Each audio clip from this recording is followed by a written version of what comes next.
To become better young leaders for tomorrow, with the International Inspiration Program, you will learn how to have good communication skills, organizational skills, how to work with others, how to interact with older ones, and how to manage your time very well.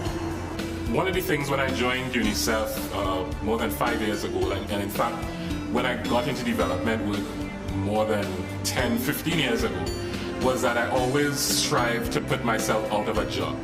Meaning that my role was to ensure that the work I was doing in terms of providing the capacity, the support, the technical assistance would be taken over, and we would be able to get rid of some of the issues that we were seeing. With a program like this, I'm seeing that happening. I'm happy to be putting myself out of a job, because what it means for me is that we would have adolescents understanding their rights, understanding their capabilities, and having an impact in their community. If we really want to change our communities, we need to understand that our community programs that involve young persons have young persons at the forefront, have young persons at the planning stage and not just at the implementation stage. I think one of the things that I'm really grateful for the UK in terms of this type of program, and the inspiration for the program is really to have 12 million children in 20 countries being physically active. For me is such a noble goal, and I think the benefits of this program, we won't even see it now. We're going to see it in the next 2, 3, 4, 10 years. And for me, I think just based on the stories, and if people talk to the young persons who have been a part of the program, I know other young persons will be inspired to make certain changes in their lives, to put their leadership at the forefront, to develop skills that will make them so much better individuals and such better contributing members of society. So definitely yes, I think this will be an inspiration to the youth of our nation.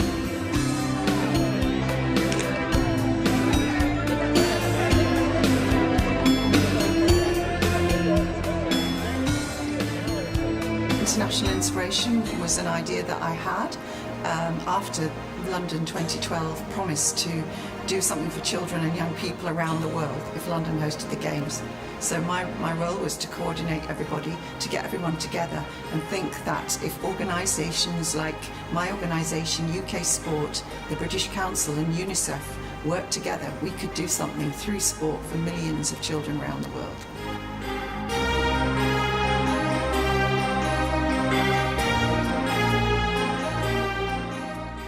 International Inspiration in Trinidad and Tobago has many components. The impact of the program has spanned between working with younger children in primary schools, coaches in communities, as well as with young people in secondary schools. We've seen, for example, with young people, it's built their confidence, it's built leadership skills, it's allowed them to perform better, both in school academically, even at home, their personalities. We've had parents talk about the improvement they've seen in their children, even in their personalities and how they interact with family members, much less with their school community and where they live. So that's the kind of impact the program has had locally.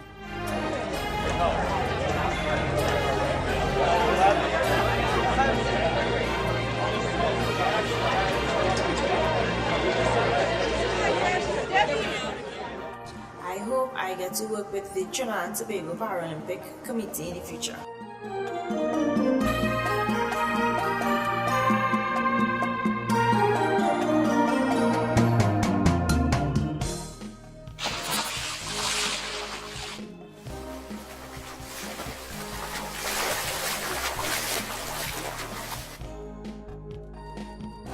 Well, words can describe feeling as being a torchbearer in the London 2012 Paralympics. It was exciting at the beginning of the torch relay. I was standing on Waterloo Bridge, and it was very cold.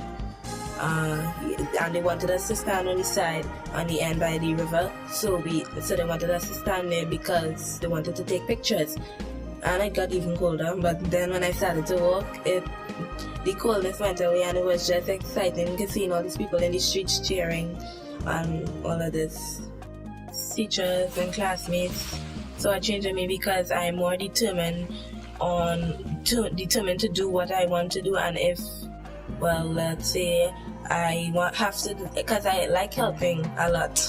So when I want to help, so I get involved in many school activities. So they see since that I have gotten more focused, more determined as to what I want to do. Since you joined the II program, I am very much pleased with his performance and his general ability. I'm very much pleased with his development, and I hope he stick to it and be good in the future. Any courageous decision he make, I'll support him. Anthony Kipps, I must commend Anthony because it's after 24 years that Trinidad and Tobago has been represented at the Paralympic Games with two athletes, Carlos Green and Miss Chantal Ince. Anthony played a significant role at the Paralympic Games, whereby he was the first Paralympic torchbearer for Trinidad and Tobago. So that in itself is a historic moment that we all should consider and we should all keep in our hearts. Anthony has grown throughout the International Inspiration Youth Sports Leadership Program, and he has been involved in a lot of the activities coming out of his school at St. Joseph Secondary. I want to be a lawyer and then move on to be a judge. And then when I went to London, I thought maybe I wanted to work for the British Council or the Paralympic or Olympic Committee. But then I said, I think I'll stick with the lawyer stuff. Yeah, but I'm not sure yet. So I'm looking to make a decision, but I think it's more likely going to be what's being a lawyer. My Paralympic hero is Oscar Pistorius, and he has blades and he likes to run, so that does not stop. The blades doesn't stop him. That I don't have the rest of my legs. That's it.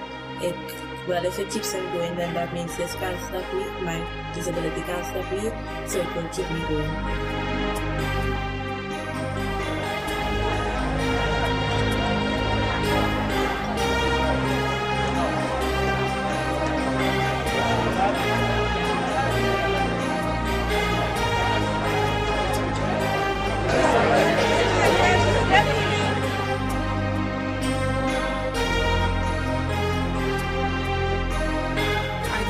Involved in II through my involvement in dance and art, where my art teacher recommended me as an excellent student who is all round that will be suitable for this program. Well, I'm not into sports, but I was a volunteer for the Paralympics, Special Olympic Sports and Family Day. I was also trained by the Trinidad and Tobago Committee for the Marshall Easter Games, and I was officials for the Tourism Sports and Family Day, which was last month. My name is Judith Ann Robertson Daniel, and at present I'm a lead trainer for the International Inspirations Program.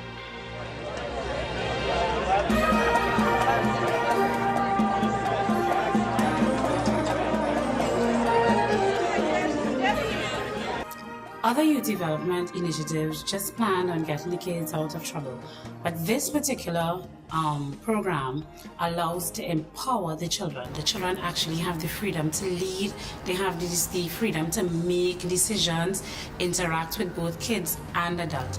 And I think it gives them that sense of power where they want to do, because they know that, okay, I can make a difference and I can do what I want and not necessarily what the adults tell me to do. As long as it is within reason and it causes some sort of positive reaction, I'm free to do it. So I think in this way, the kids are more motivated to take on challenges because they know that it's theirs and it's not something given to them by adults to do. For me, one of the main differences with this program is it really has helped young people to be empowered to make decisions themselves, to utilize that information, to take initiative. We've managed to encourage a spirit of volunteerism that has been dying, and young people are now going out and they're helping other people for the joy of it and for the experience. My school was one of the schools that was plagued with a lot of violence, with children fighting against each other and that sort of thing. Now that there are increased sporting activities within the school community itself, and it's actually run by the kids themselves, you realize that activity where children tend to be violent towards each other have been eliminated totally.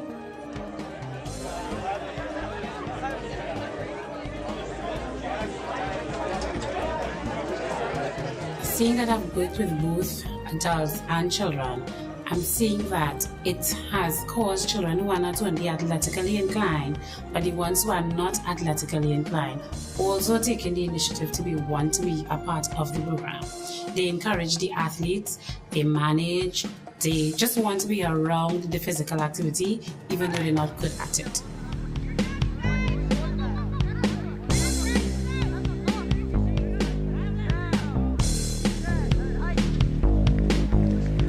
International Inspiration is unique in this, that no other Olympic host nation has ever reached out to young people so widely around the world.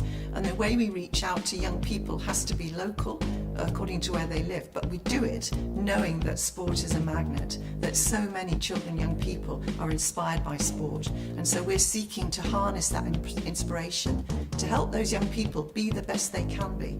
And some of them want to be the best in sport, but an awful lot of our emphasis on helping them to be the best through sport.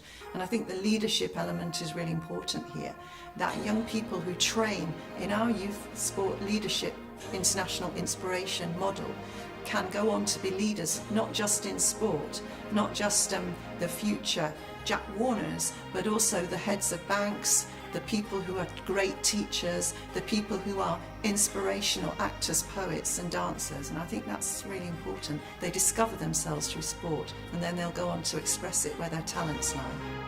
The sport officers who train under the International Inspiration Program were actually able to use their skills and organizational abilities in this year's Trinidad and Tobago Youth Sports Camp.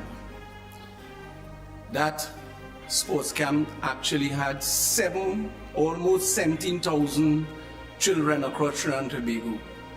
And the sport officers were able to hone their skills by assisting coaches and coordinators in the program. In terms of training and certification, a lot of other programs offer participatory certificates. With this II programs, officers were actually certified by the UK sport body in England.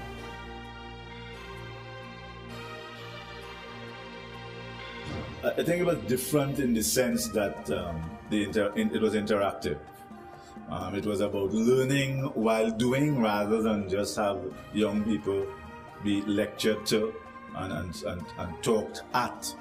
What you had with the International Inspiration Program was, besides them being given knowledge and information and awareness as to leadership and life skills, the factors that they were able to transfer this in a very hands-on way. And I think that really was what made the program very different from a lot of youth-oriented programs where basically it's just a bunch of old people lecturing to young people. This was very different.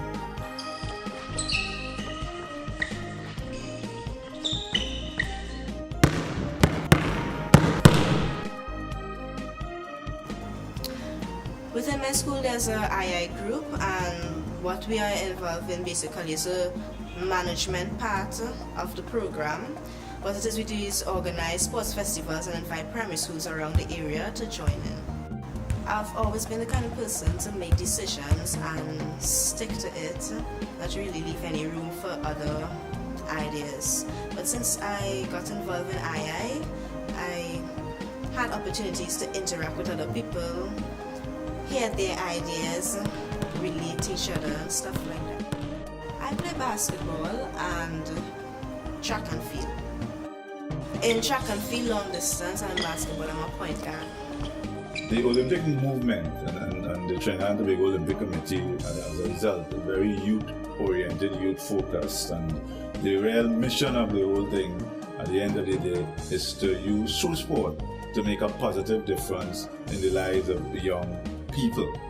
And in that regard, that's what was really, really heartwarming for me and the Olympic Committee, in terms of this program. The fact that the International Inspiration did not focus on, they focused on rural communities and some of the at-risk urban communities, so that you had places like Speyside and Miaro, just to name two, Matura, just to name a couple that may not have ordinarily gotten the opportunity, and that was absolutely fantastic. The fact that young people throughout, then in essence, the length and breadth of Trinidad and Tobago would have had this fantastic, almost once in a lifetime opportunity, because London 2012 is not going to come along again, and therefore, as I said, it got an enormous benefit. You may not necessarily see the benefit now, but I'm quite certain in 10 years' time.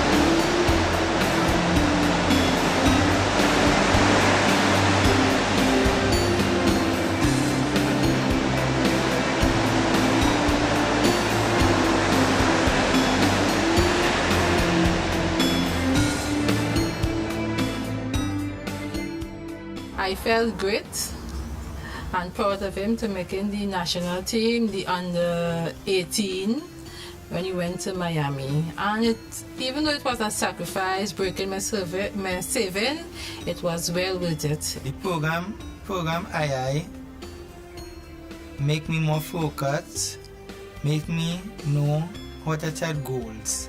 My goal was to get a scholarship to go a school abroad to go and study, to make in 2016 in Brazil, but now it make my little goal to get there, and from there I'm more focused and I keep on fighting. It give me more, it help me, give me, what can I help you, help me.